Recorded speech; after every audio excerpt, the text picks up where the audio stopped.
तो भाई क्या तू शार्क टैंक इंडिया देखता है?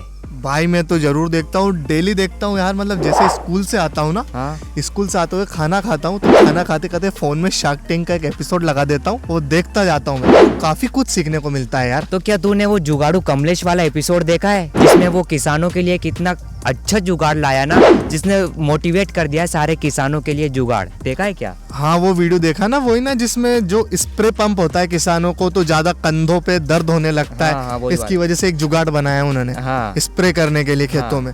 हाँ भाई, मतलब वो जो बंदा है ना, जो उसने पिच दी है, जिस तरीके से सारे शार्क्स जितने भी लोग थे अरबपति वहाँ पे बैठते हैं यार, सबको इम्प्रेस कर दिया यार। तो वो एपिसोड तूने देखा है, मैंने देखा है, लेकिन हमारी ऑडियंस ने तो नहीं देखा है ना। बिल्कुल। तो आज हम आपको शार्क टैंक वाला जो जुगाड़ू कमलेश का वीडियो है हमने देखा है, तो हम उनके बारे में और ज्यादा जानकारी आपको इस वीडियो में प्रदान करने वाले हैं। तो किस टाइप का वो जुगाड़ बनाया उन्होंने किसानों के लिए, कैसा क्या जुगाड़ है और कौन कौन सा जुगाड़ आप उसे इस्तेमाल कर सकते हैं, ये सभी ये जो जुगाड़ वाली वीडियो, इस जुगाड़ू वीडियो में हम आपको बताने वाले हैं। और सबसे महत्वपूर्ण जो उनका संघर्ष रहा है, जो उनका जीवन रहा है, 28 साल के आसपास उनकी उम्र है शायद, मुझे कंफर्म नहीं, लेकिन 28 साल, तो उनका जो संघर्ष है वो भी आपको बताएंगे। क्योंकि वीडियो में उन्होंने कहा है कि वो खुद ही जानते हैं कि वो यहाँ शार्क टैंक के मंच तक कैसे पहुंचे हैं। और उनका जो दिल है ना, इतना साफ दिल है यार, मतलब किसानों का जो दिल रहता है ना, इतना साफ रहता है, वो भी हम उसको आपको बताने वाले हैं। तो चलिए वीडियो को शुरू करते हैं। तो चलिए दोस्तों, सबसे पहले बात करते हैं जुगाड़ू कमलेश के करियर के बारे में। दोस्तों सबसे पहले जुगाड़ू कमलेश ने अपने ही गाँव में एक होटल स्थापित किया था, लेकिन कुछ कारणवश वो जो होटल है वो चल नहीं पाया और उन्हें अपना जो होटल है उसे बंद करना पड़ा। और कुछ समय के बाद जब वो अपने खेत पे जाते थे और अपने पिताजी को देखते थे कि वो मतलब जो पेस्टिसाइड्स वीडिसाइड जो दवाइयाँ जब वो छिड़कते थे, तो उन्हें अपने स्वास्थ्य में कई सारी दिक्कतों का सामना करना पड़ता था जुगाड़ू कमलेश के पिताजी को। लेकिन उनके जो पिताजी थे ये सारी समस्याओं का नज़रअंदाज कर देते, उन पर ज़्यादा ध्यान नहीं देते थे। लेकिन फिर जो हमारे कमलेश जी हैं वो कहाँ बैठने वाले थे, ना उनके पास कोई इंजीनियर की डिग्री थी, ना कोई एक्सपीरियंस था इंजीनियरिंग का। फिर भी उन्होंने कबाड़ से, जो कबाड़ होता है, जो स्पेयर पार्ट्स होते हैं कबाड़ी की दुकान पे मिल जाते हैं, तो उनसे एक ढांचा बनाना स्टार्ट किया, एक जुगाड़ बनाना स्टार्ट किया, जिससे जो केमिकल का जो बोझ होता है, जो स्प्रे पंप का बोझ होता है, वो भी किसानों को ना झेलना पड़े। जिसके बाद उस पंप से जो दवाई छिनके, जहाँ से दवाई निकलती है, किसानों के शरीर के बीच में थोड़ी दूरी बनी रहे, जिससे जो दवाई का छिड़काव होता है तब वो जो दवाई है किसानों के हाथ पैर में या शरीर पर ना लगे। और इसी के चलते दोस्तों शुरुआत करी उन्होंने, मतलब एक जुगाड़ बनाने की, और 2012 में उन्होंने एक साइकिल जैसा ढांचा बनाने की शुरुआत करी। बीच में उन्हें कई सारी समस्याएं आई और लगभग इस ढांचे को पूरी तरीके से बनाने में उन्हें 7 साल का समय लगा। और इन 7 साल समय में, मतलब जो स्टार्टिंग में उन्होंने जो ढांचा तैयार किया था जुगाड़ का, वो इतना उपयोगी नहीं था। तो समय के साथ साथ उन्होंने बदलाव करते गए, चेंजेस करते गए, और फिर उन्होंने एक वीडियो उसका जो जुगाड़ बनाया था उन्होंने यूट्यूब पर डाला था।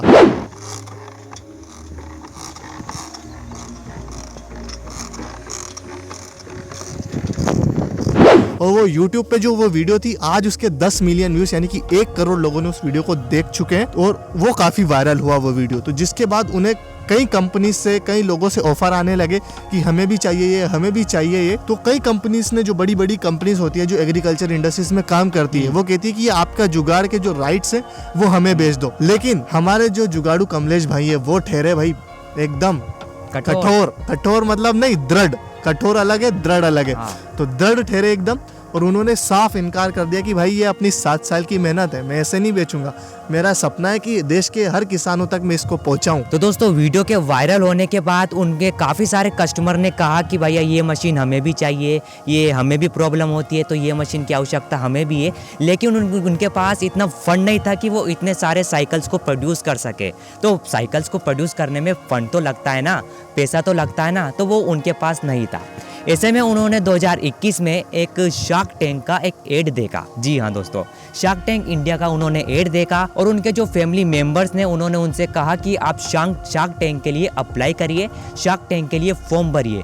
तो उन्होंने शार्क टैंक इंडिया के लिए फॉर्म भरा, काफ़ी सारे स्टेजेस को पार करके वो आखिरकार शार्क टैंक के अंदर पहुँच ही गए।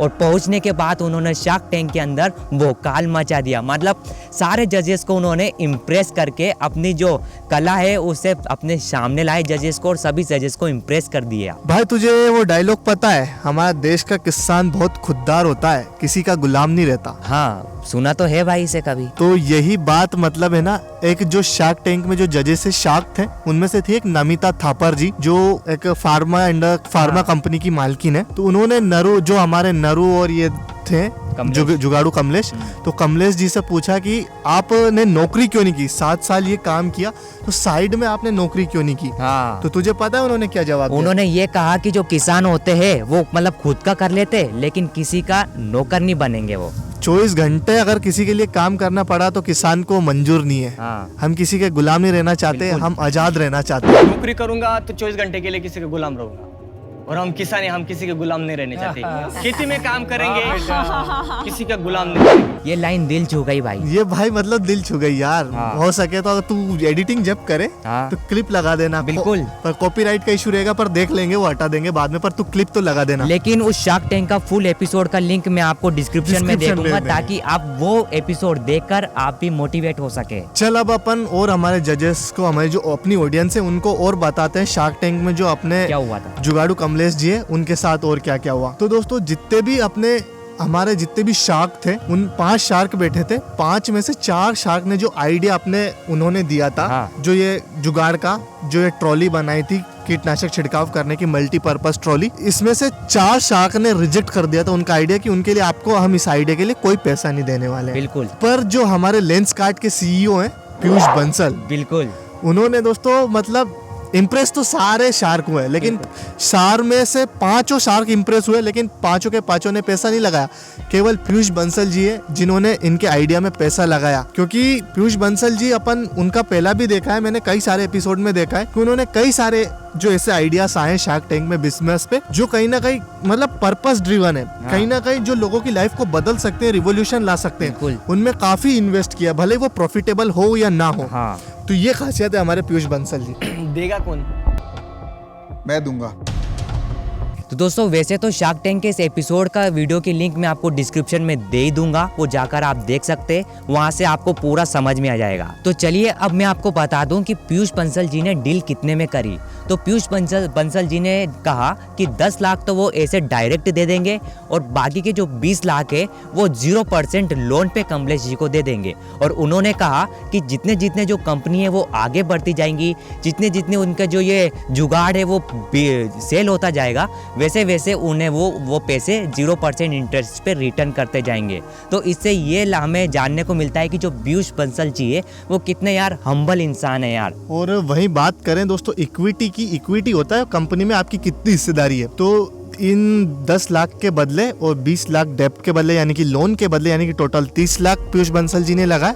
उनके बदले इनकी कंपनी में, यानी कि कमलेश जी की कंपनी में 40% हिस्सेदारी ली, 50% हिस्सेदारी अपने कमलेश जी को दी, बाकी की जो 10% हिस्सेदारी है जो नरू था, इनका साथी, कमलेश जी का दुख दर्द का साथी, जो रात को 12 बजे भी इनके साथ काम करने के लिए तैयार रहता था, तो उनके लिए 10% इक्विटी रखाई। तो दोस्तों हमने जुगाड़ू कमलेश की कहानी तो आपको पता थी कि उन्होंने कैसे अपने गांव से लेकर शार्क टैंक का सफर उनका कैसा रहा, ये तो आपको बता दिया, आप इम्प्रेस भी हो गए होंगे। लेकिन उनका जो जुगाड़ है उसके बारे में आपको हमने ज्यादा नहीं बता दिया। तो चलिए मैं आपको बताता हूँ कि उनका जो साइकिल का जुगाड़ है वो कैसा था। तो दोस्तों उन्होंने कुछ इस तरीके का साइकिल का जुगाड़ बनाया, उसका भी एक हैंडल था। तो उसको हैंडल को प्रेस करते से आगे से जो दवाइयाँ निकलती थी, पेस्टिसाइड्स निकलती थी, वो स्प्रिंकल होके अपने जो खेत होती है, फसल होती है, उसमें छिड़कती जाती थी, छिड़काव होता जाता था। जिससे क्या होता था कि जो किसान लोग को अपने इन्फेक्शन नहीं होता था, स्किन जैसी बीमारियां नहीं होती थी। और उसके बाद किसान लोगों को अपना जो पीछे वो आपका पंप डालना पड़ता था, 20 लीटर का 25 लीटर का पंप डालना पड़ता था, वो उनसे छुटकारा मिल गया है। तो ये जुगाड़ था जुगाड़ू कमलेश जी का। तो दोस्तों यहाँ पे हमने जान लिया है जुगाड़ू कमलेश जी के बारे में, हमारे हीरो के बारे में, किसान पुत्र के बारे में। और उन्होंने एक परफेक्ट एग्जाम्पल सेट किया है कि किसान का बेटा गांव में रहकर भी इनोवेशन कर सकता है, और छोटी जो किसानों की आम समस्या है उनको भी एक बड़े बिजनेस में कन्वर्ट कर सकता है, और किसानों को छुटकारा दिला सकता है उनकी प्रॉब्लम से। तो यहाँ पे विन विन सिचुएशन करके उन्होंने ये हमें संदेश दिया है कि देश का किसान का पुत्र भी किसान रहकर भी बिजनेस कर सकता है। तो यही सीख हम हमारी वीडियोस में अक्सर आपको देते रहते हैं। तो दोस्तों फिलहाल इस वीडियो में था इतना ही। और हमारे जो व्लॉग चैनल है उसकी लिंक भी आपको डिस्क्रिप्शन बॉक्स में मिल जाएगी। उसी के साथ जो ये नरू एंड कमलेश जी की ओरिजिनल वीडियो वो भी आपको डिस्क्रिप्शन बॉक्स में मिल जाएगी शार्क टैंक की। तो दोनों वीडियो देखना ना भूलें। आपको जो वो ओरिजिनल वीडियो देखेंगे ना तो आप और अच्छे से मोटिवेट होंगे और ज़्यादा अच्छे से सीख पाएंगे। तो मिलते हैं आपसे एक अगली वीडियो में, और please vlog channel please subscribe कर लो यार। तब तक के लिए जय हिंद, जय भारत, वंदे मातरम, जय श्री राम।